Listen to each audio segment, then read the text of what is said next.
Hello, আসসালামু আলাইকুম। Shrabani's village food থেকে সকলকে স্বাগতম। রমজান মাসে যতই বলি ভাজা পোড়া খাবো না, কিন্তু আমাদের ভাজা পোড়া না থাকলে ইফতারিটা ঠিক যেন জমে ওঠে না। তাই তো আজকে কিছু ভাজা পোড়ার আইটেম নিয়ে চলে আসলাম। চলুন তাহলে শুরু করা যাক। তার জন্য প্রথমেই কিছু সিদ্ধ আলু গ্রেট করে নেব। একটি কড়াইতে পরিমাণ মতো সয়াবিন তেল দিয়ে এখানে হলুদের গুঁড়া ও লবণ দিয়ে দিব। তারপর চিংড়ি মাছগুলো ভেজে নেব। মাছগুলো হালকা ভেজে উঠিয়ে রাখব। তারপর ওই তেলের মধ্যেই পেঁয়াজ ও কাঁচামরিচ কুচি দিয়ে দেব। স্বাদ মতো লবণ ও 1 টেবিল চামচ করে আদা ও রসুন বাটা দিয়ে কিছুক্ষণ নেড়ে নেব, যতক্ষণ পর্যন্ত কাঁচা গন্ধটা না যায়। কিছুক্ষণ মশলাগুলো কষিয়ে নেওয়ার পর এখানে পানি দিয়ে দেব, যাতে মশলাগুলো পুড়ে না যায়।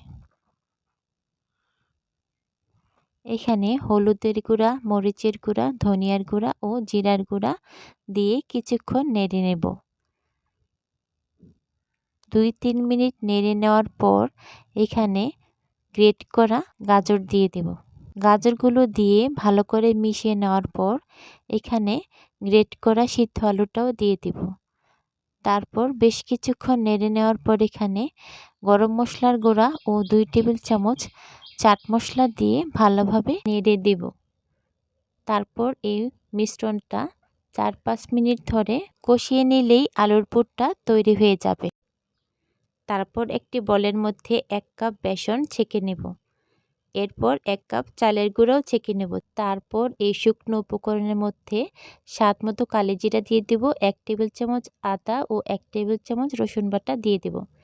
এরপর এখানে 1 টেবিল চামচ হলুদের গুঁড়া ও 1 টেবিল চামচ মরিচের গুঁড়া ও স্বাদ মতো লবণ দিয়ে অল্প অল্প পানি দিয়ে ব্যাটারটাকে মিশিয়ে নেব। এই গোলাটা একটু একটু পানি দিয়েই গোলাতে হয়, একবারে বেশি পানি না দিয়ে। গোলানোর পর দেখতে হবে একটা আঙ্গুল ডুবিয়ে, যদি আঙ্গুল থেকে গোলাটা না পড়ে তখন বুঝতে হবে এটা পারফেক্ট হয়েছে। তারপর এখানে কিছু পুঁইশাকের পাতা নিয়ে ভালো করে ধুয়ে শুকিয়ে রাখবো। এই পাতাগুলোর মধ্যে আলুর পুরটা দিয়ে দিব। 2টা করে পুঁইশাকের পাতা নিয়ে এর উপরে আলুর পুর দিয়ে উপরে একটি ভাজা চিংড়ি মাছ দিয়ে দিব। তারপর ওই গুলিয়ে রাখা বেসনের মধ্যে চুবিয়ে ডুবো তেলে ভেজে নেব।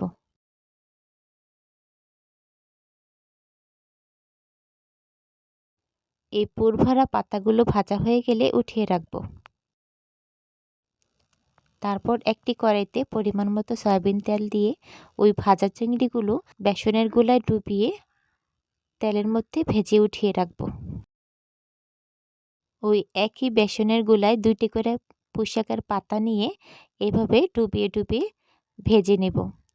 এই পাতাগুলো কিন্তু এভাবে ভেজে নিলে অসম্ভব খেতে মজা লাগে।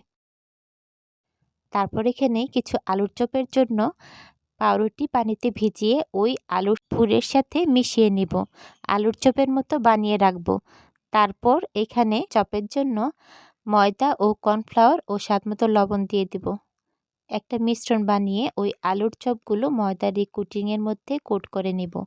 তারপর পানিতে ভিজিয়ে আবারও ওই কর্নফ্লাওয়ারের মধ্যে চুবিয়ে ডুবো তেলে ভেজে উঠিয়ে নেব। এখানে কিছু বেগুন পাতলা স্লাইস করে নিয়েছি ও মিষ্টি কুমড়ার ফুল নিয়েছি। এগুলো বেসনের গোলায় ডুবিয়ে ডুবো তেলে ভেজে নেব। বেগুনের মতো একইভাবে ফুলগুলো এভাবে ভেজে নেব। এই তো আমাদের সবগুলো ভাজা পোড়া কিন্তু এখন হয়ে গেছে। এখানে আলুর চপ, চিংড়ি ভাজা, পুঁইশাক পাতা ভাজা ও বেগুনি ও মিষ্টি কুমড়ার ফুল সবগুলো ভাজা হয়ে গেছে। খেতে সবগুলো অসম্ভব মজা হয়েছে। আপনারাও বাড়িতে একবার হলেও ট্রাই করবেন। আসসালামু আলাইকুম। আল্লাহ হাফেজ।